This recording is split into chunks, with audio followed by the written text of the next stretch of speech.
자, 셀렉션 툴은 처음에 알아봤는데요. 그 옆에 자, 로테이션 툴이 있습니다. 자, 뭔가 회전을 시켜준다는 자, 그런 기능이겠죠. 자, 회전을 시켜보면 적용되어 있는 자, 오브젝트, 즉 글자가 회전이 되는 것을 알 수가 있습니다. 자, 그리고 기본적으로 글자, 즉 자막을 만들어주는 타입 툴이 있고요. 그 옆에 아래 방향 화살표가 있는 타입 툴이 있습니다. 자, 버티컬 타입 툴이라고 하는데, 자, 선택을 해볼까요? 커서가 눕혀져 있는 것을 알 수가 있는데요. 자, 세로 방향으로 글자가 입력된다는 것을 알 수가 있을 것입니다. 자, 입력을 해볼까요?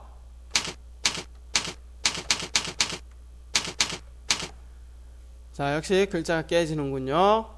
자, 그런데 글자가 세로 방향으로 입력이 되는 것을 알 수가 있습니다. 자, 정확하게 글자가 적용이 됐고요. 자, 이렇듯 가로 방향의 글자 그리고 세로 방향의 글자를 서로 구분을 해서 사용을 할 수 있다는 것에 대해서 알아봤고요. 자, 딜리트 키를 눌러서 이제 삭제. 자, 그리고 박스 형태의 영역을 만들어 놓고 그 영역 안에서 글자를 입력을 해줄 수 있는 자, 그런 툴이 있는데요. 에리어 타입 툴이 바로 그 기능이죠. 자, 선택을 하고 박스를 만들어 볼까요? 드래그. 자, 이렇게 드래그하면 박스가 만들어집니다. 자, 그래서 글자 입력을 하면 되겠죠. 자, 지금의 이 기능도 가로로 글자를 입력할 수 있는 기능과 세로로 글자를 입력할 수 있는 두 가지 기능으로 사용이 됩니다. 자, 세로는 여러분이 한 번씩 살펴보시고요. 자, 또한 글자를 입력을 해줄 수 있는 기능이 또 있는데요. 자, 그 기능은 바로 패스 타입 툴입니다. 패스 타입 툴은 만들어 놓은 어떠한 패스, 즉 경로가 되겠죠. 그 경로, 그 패스에 따라서 글자가 입력이 되는 그런 자막을 만들어 줄 수가 있는데요. 자, 선택을 하고 선택을 하니까 포인터 모양이 펜 모양으로 바뀐 것을 알 수가 있습니다. 이러한 펜 툴을 사용하는 방법, 처음에 패스를 만들어 줄 지점을 선택을 합니다. 클릭. 자, 그러면 포인트가 하나 만들어졌고요. 자, 그 다음으로 패스가 그려질 다음 장소로 이동을 합니다. 자, 만약 패스가 자, 여기서 이런 모양으로 만들어지고자 한다면 이 부분에서 선택을 하면 되겠죠. 선택. 자, 선택을 하니까 자, 패스가 만들어졌습니다. 자, 직선이 되는군요. 자, 바깥에 있는 사각형은 신경 쓰지 마십시오. 자, 이번에는 직선이 아니라 곡선으로 만들어주고자 한다면 자, 이러한 모양의 곡선. 자, 곡선을 만들어주기 위해서는 자, 그 모양의 끝부분, 자, 이러한 곡선이라면 자, 요 지점이 끝부분이 되겠죠. 자, 클릭. 이 상태에서 마우스 버튼에 손을 떼지 마시고요. 드래그 해 보십시오. 드래그. 자, 드래그 하니까 자, 핸들이 생기는데요. 핸들. 자, 지금의 요게 핸들이라고 하는데요. 자, 핸들이 짧아졌을 때와 길어졌을 때에 자, 이 패스의 모양은 달라질 것입니다. 짧아졌을 때는 직선에 가까워지고요. 자, 이렇게 길어졌을 때는 곡선에 가까워집니다. 자, 아주 많이 길어진다면 아주 급격한 곡선 모양으로 바뀌고요. 자, 그리고 핸들의 위치에 따라서 곡선의 위치가 달라지는 것을 알 수가 있습니다. 자, 원하는 형태의 곡선을 자, 이렇게 만들어 주고요. 자, 이번에는 반대로 자, 이렇게 아래로 휘어지는 자, 그런 곡선을 만들어 볼까요? 자, 그러면 곡선의 끝 지점이 자, 여기라면 자, 여기서 선택. 자, 드래그. 자, 됐고요.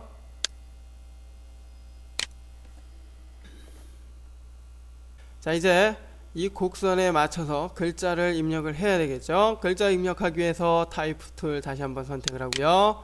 자, 곡선이 있는 즉 패스가 있는 그 지점으로 이동을 해서 선택을 합니다. 자, 이 상태에서 선택. 자, 그러면 커서가 깜빡깜빡거리고요. 글자를 입력할 수 있다는 것이죠. 적당한 글자 입력을 합니다. 자, 글자를 입력을 하니까 어떻습니까? 이전에 만들어 놓은 패스 모양에 맞춰서 글자가 입력이 되는 것을 알 수가 있습니다. 자, 이렇듯 프리미어에서 제공을 하는 타이틀 디자이너는 다양한 형태의 자막을 만들어 줄 수가 있습니다. 자, 이와 같은 형태로 패스 모양과 같은 자막을 만드는 방법에 대해서 알아봤고요. 오른쪽에 있는 거 역시 세로 형태로 글자를 입력을 해줄 수 있는 그러한 기능입니다. 자, 한번 해보시고요. 자, 이번에는 다양한 모양의 도형, 즉 오브젝트를 만들어 줄 수 있는 펜 툴에 대해서 알아보기로 하겠습니다. 자, 사용하기 위해서 이전에 만들어 놨던 거 딜리트 키를 눌러서 삭제를 하고요. 자, 펜 툴을 선택을 합니다. 자, 펜 툴 사용하는 방법, 자, 이전에 패스 타입 툴을 통해서 간략하게 살펴본 적이 있는데요. 자, 패스를 다루는 방법, 여러분들이 많이 연구를 해야 할 것입니다. 자, 그래야지만이 원하는 형태의 패스를 쉽게 만들어 줄 수가 있게 되는 것이죠. 자, 처음에 그림이 그려질, 즉 패스가 그려질 첫 지점을 선택을 하고요. 자, 그럼 포인트가 만들어지고요. 직선을 만들어주기 위해선 단순히 클릭, 클릭, 클릭. 곡선을 만들어주기 위해서는 클릭, 드래그, 클릭, 드래그, 클릭, 드래그, 클릭, 드래그. 자, 이런 식으로 하면 됩니다. 자, 여기서 참고로 곡선을 만들 때 이렇게 핸들을 통해서 원하는 모양으로 만들어 준다고 했는데요. 자, 이 핸들은 하나의 포인트, 즉 중심점에 두 개의 핸들을 사용을 합니다. 두 개의 핸들을 사용한다는 것은, 자, 지금 사용이 되는 패스의 반을 컨트롤한다는 것이죠. 자, 그렇기 때문에 원하는 모양으로 만들 때 자칫 지금의 핸들은 방해가 될 수가 있습니다. 자, 가령 이전에 이런 모양의 곡선이 만들어졌고요. 다음에 만들어질 곡선이, 자, 그냥 원만한, 자, 이러한 형태의 곡선이라고 했을 때, 자, 요 지점, 끝 지점을 선택을 하고 드래그를 하면 되겠죠. 자, 드래그를 하니까 어떻습니까? 이전에 사용이 됐던 핸들 때문에 원하는 모양으로 만들어지지가 않습니다. 자, 이럴 때는 이전에 사용이 됐던 핸들을 중심점으로 집어넣어야 되는데요. 자, 중심점으로 집어넣기 위해서, 자, 일단 컨트롤 Z를 해서 언더를 하고요. 자, 지금의 요 핸들 위에서, 자, 이렇게 드래그해서 중심점으로, 자, 이렇게 갖다 놓습니다. 자, 갖다 놓으니까 핸들이 사라졌고요. 자, 사라졌다는 것은 이제 다음에 그림을 그릴 때 방해가 되지 않는다는 것이죠. 자, 선택. 자, 어떻습니까? 원하는 형태의 곡선으로 만들어지는 것을 알 수가 있습니다. 자, 이렇게 원하는 형태의 모양을 만들어주기 위해서 핸들을 제어하는 방법 아주 중요하게 사용이 된다는 거 기억을 하시고요. 자, 원하는 모양의 도형을, 자, 계속해서 만들다가, 자, 이제 마지막으로 완성을 해야 될 시점이 온다면 처음에 만들어놨던 시작점과 끝점이 하나로 합쳐져야 할 것입니다. 자, 합쳐주기 위해서, 자, 시작점으로 마우스 포인터를 갖다 놓으면, 자, 마우스 포인터 오른쪽에 동그란 모양, 원 모양이 생기는데요. 합쳐진다는 것이죠. 클릭. 자, 클릭 선택을 하니까, 자, 어떻습니까? 완전히 하나로 합쳐진 것을 알 수가 있습니다. 이런 모양의 오브젝트가 완성이 됐고요. 자, 지금의 이 오브젝트, 자, 오브젝트는, 자, 역시 색상과 두께 그리고 그림자 등을 우리가 설정을 해줄 수가 있는데요. 자, 역시 사용하는 방법은 오브젝트 스타일에서 이전에 살펴보았듯이 글자를 설정하는 방법과 동일합니다. 자, 나머지 기능은 여러분들이 한 번씩 해보시고요. 딜리트 키를 눌러서 삭제를 합니다. 자, 삭제가 됐고요. 자, 다시 펜 툴을 눌러서, 자, 사각형을 하나 만들어 볼까요?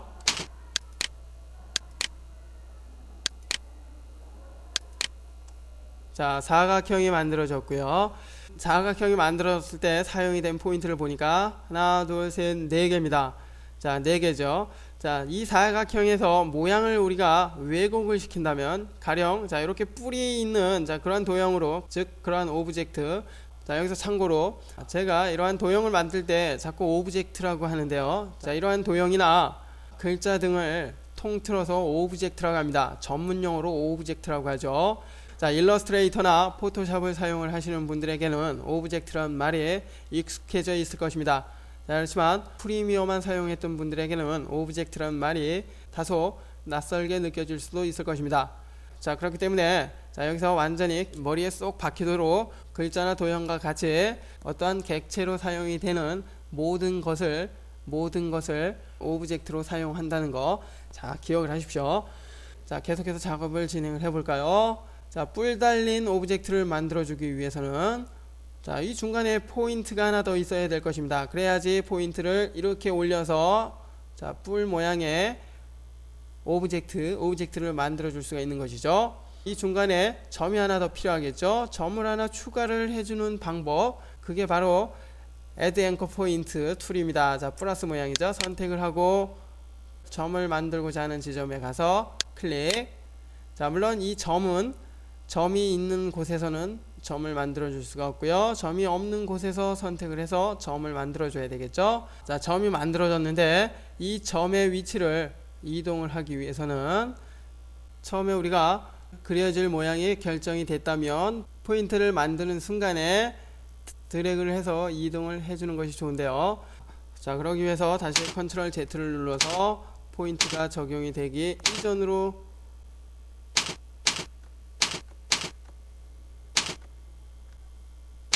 이전으로 되돌아갑니다. 자, 되돌아갔고요.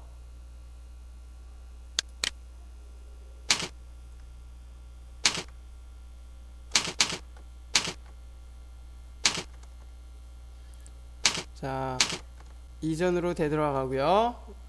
자, 여기서 클릭, 포인트가 만들어질 지점 클릭, 마우스 버튼에 손을 떼지 마시고 드래그 하십시오. 자, 드래그 하면 자, 어떻습니까? 자, 이동이 되는 것을 알 수가 있는데요. 적당한 모양이 될 그 지점으로 자, 이렇게 이동을 하고요. 자, 보면은 처음에 만들어진 모양이 곡선으로 된 것을 알 수가 있는데요. 자, 이 곡선을 직선으로 만들어주기 위해서 사용이 되는 자, 그런 기능이 있죠. 자, 컨버트 툴. 자, 컨버트 툴을 선택을 합니다. 선택을 한 후에 곡선을 직선으로 바꾸고자 하는 그 포인트를 선택을 합니다. 그럼 어떻습니까? 직선으로 바뀐 것을 알 수가 있습니다. 자, 또한 이 컨버터 툴은 곡선을 직선으로 혹은 지금의 직선을 다시 곡선으로 바꿔줄 수도 있습니다. 바꿔주기 위해서 직선, 즉 바꿔주고자 하는 그 포인트를 클릭, 드래그 하십시오. 자, 그러면 다시 곡선으로 바뀝니다. 다시 직선으로 한다면 클릭. 자, 역시 우리가 펜 툴을 사용을 해서 곡선과 직선을 만들어 줄 때와 마찬가지로 클릭, 드래그 하면 곡선, 클릭만 하면 직선으로 바뀐다는 것을 알 수가 있습니다. 포인트 스타일을 바꿔주는 컨버트 툴에 대해서 알아봤고요. 자, 이번에는 그 왼쪽에 있는 자, 마이너스 모양의 펜 툴인데요. 딜렉트 앵커 포인트.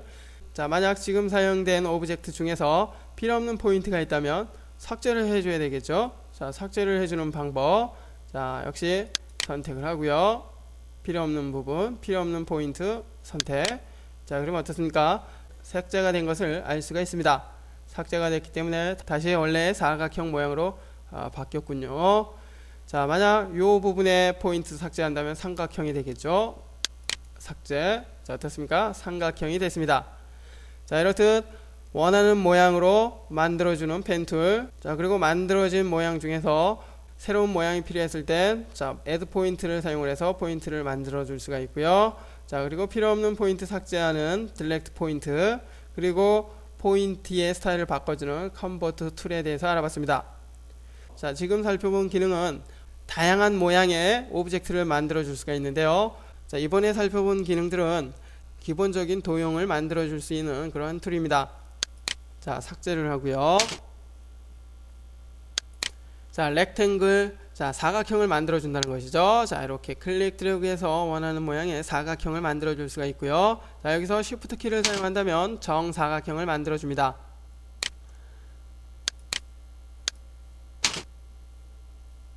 자, 지금 사용한 툴은 사각형 모서리가 아니라 자, 사각형의 면이 있는, 즉 베벨이 있는 자, 그런 도형을 만들어 줄 수 있고요.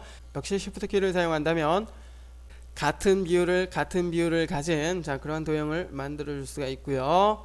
자, 그리고 라운드형 사각형.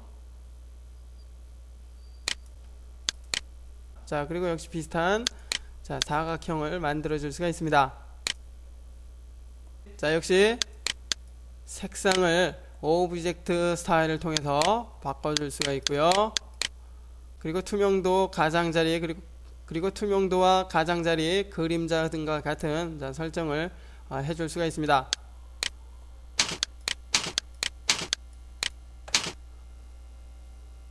자, 삼각형을 만들어줄 수 있는 자, 그런 툴도 있고요. 호를 만들어주는 호 모양을 만들어주죠. 부채꼴 모양의. 그리고 원을 만들어줄 수 있는 엘립스 툴이 있습니다. 자, 역시 쉬프트 키를 사용을 한다면 정원을 만들어줄 수가 있습니다.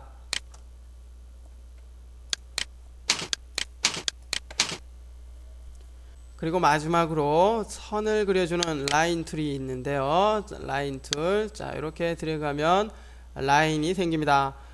라인의 모습을 수평 혹은 수직으로 만들어주고자 한다면 역시 Shift 키를 사용을 할 수가 있고요.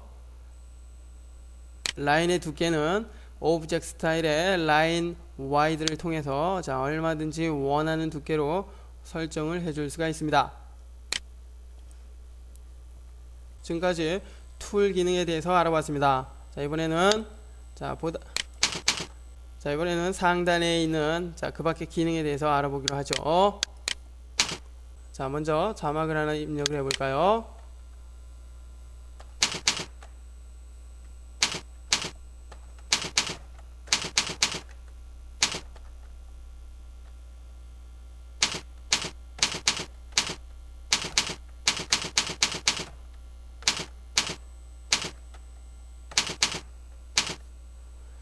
타이틀 디자이너라는 글자를 입력을 했고요.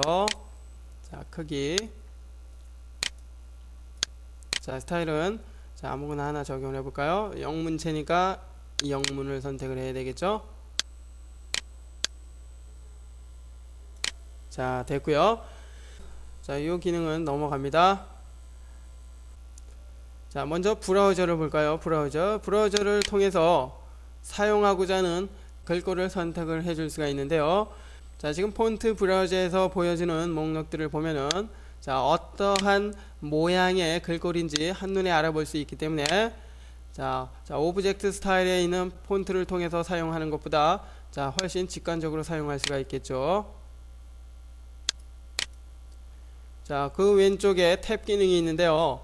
워드 프로세서에서 사용을 하는 자, 그런 탭 기능과 동일한 기능입니다. 특정한 지점에 탭을 사용을 한다면 그 간격만큼 글자 간격이 벌어지게 되는 그런 기능이죠. 자, 궁금하시다면 여러분들이 한 번씩 사용을 해보시고요. 자, 반대로 이번엔 반대로 오른쪽으로 이동을 해서 Show Video 선택이 되어 있는데 화면 즉 바탕화면의 모습이 보여지거나 숨겨놓을 때 사용이 됩니다. 해제를 하면 바탕화면의 모습은 보이지가 않습니다. 여러분이 편한 대로 사용을 하면 되겠고요. 시간을 알 수 있는 타임 코드가 있습니다. 현재 커런트 타임이 32초 4프레임에 있는데요. 자, 만약 다른 지점의 화면을 보면서 자막을 입력을 하고자 한다면 원하는 시간대로 이동을 해주면 될 것입니다. 자, 얼마든지 원하는 시간대의 장면으로 이동을 해줄 수가 있고요. 자, 그 오른쪽에 Sync to Timeline Time Code. 자, 지금 타임라인에 지정이 되어 있는 커런트 타임이 있는 지점의 화면을 보여주고자 했을 때 사용이 되는 그러한 기능입니다. 자, 처음에는 기본적으로 커런트 타임이 있는 지점의 화면이 나타나는데요. 자, 만약 수정이 됐다면 다시 자, 처음에 보였던 화면이 아닐 것입니다. 자, 이 상태에서 Sync to를 사용한다면 어떻습니까? 커런트 타임이 있는 그 지점의 화면으로 바뀐 것을 알 수가 있습니다.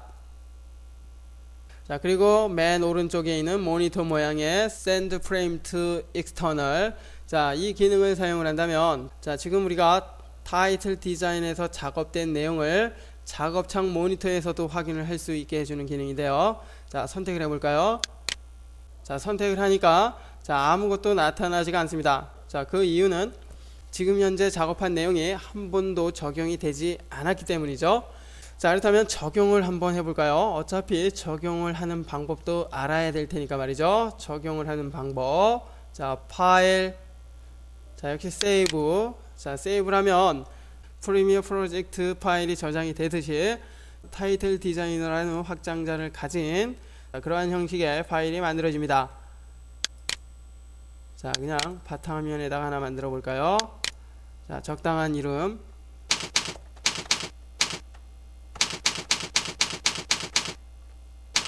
타이틀 디자이너라는 이름을 입력을 했고요. 자, 한글을 입력을 해도 상관은 없습니다. 자, 저장이 됐고요. 자, 창을 닫고 나와 보면 자, 프로젝트 창에 지금 만들어 놓은 타이틀 디자이너가 자, 적용이 된 것을 알 수 있습니다. 자, 타임라인에 적용을 해야지 자, 실제로 사용을 할 수 있게 되는 것이죠. 자, 자, 적용을 합니다. 자, 2번 트랙에 적용을 했고요. 확인을 해보면 어떻습니까? 만들어 놓은 타이틀이 적용이 된 것을 알 수가 있습니다.